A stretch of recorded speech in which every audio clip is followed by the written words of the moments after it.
the basic difference between an extroverted person and an introverted person would be about where their focus lies and where they draw their energy from. So if that focus is more external, if that energy, that vigor comes from external sources, we call that person an extroverted person.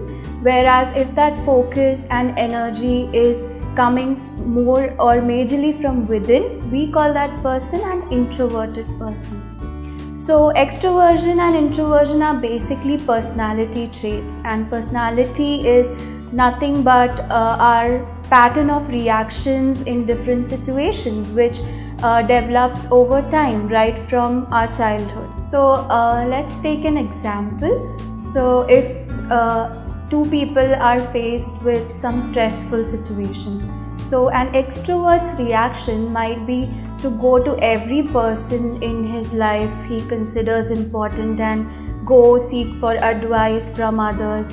Or even in some extreme reactions, an extrovert might escape out and get into partying and other habits as well. Whereas an introvert might want to take their time out, think more about it, introspect, or even if they want to seek some advice, they would share it with someone they really consider very trustworthy. So these are different reactions coming from two people on the basis of their personality in different situations.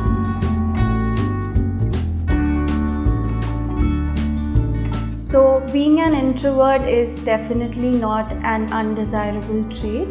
It is a misconception that most people have, that introverts are shy or they are socially reclusive or they are socially awkward, which is not so for most of the introverts. So it's just a way of being, it's just how someone's personality is. So there's nothing like undesirable or desirable about it, and no, one should not aim at changing it. It would be nice to be more accepting towards someone's personality rather than creating that conflict within them by forcing them to change.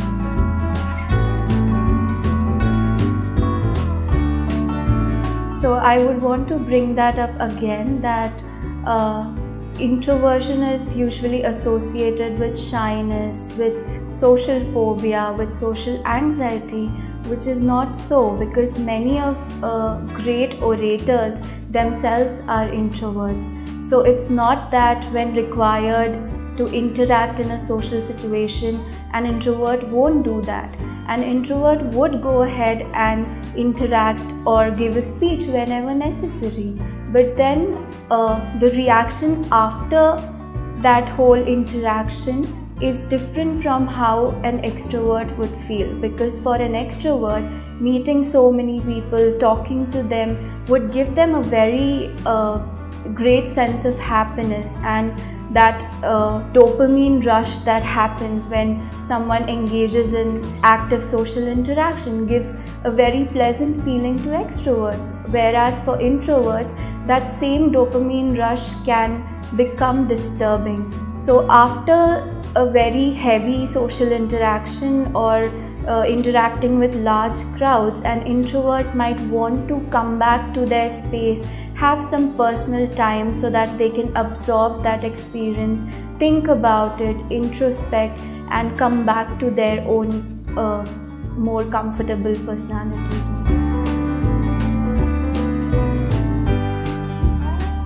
So each personality type or person with each personality trait would have their own set of challenges to face. So for example, for an introvert, a very challenging thing might be to take up a profession where they have to keep constantly engaging in social spaces like journalism, marketing, etc., because then they won't have that comfort gap which they need to come back to their own self.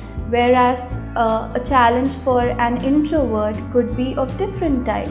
For example, introverts, because they are so high on energy all the time, they might not be very good and patient at listening. A lot of times in their relationships and in their intimate relationships, they tend to make an impression of others as if they lack depth of some kind. So these are different set of challenges that each type of person would face. So I am an introvert myself, and I have never really had an issue with that. And in my practice, I see a lot of clients who come with that discomfort of being an introvert, and they are so eager to suddenly become extroverts.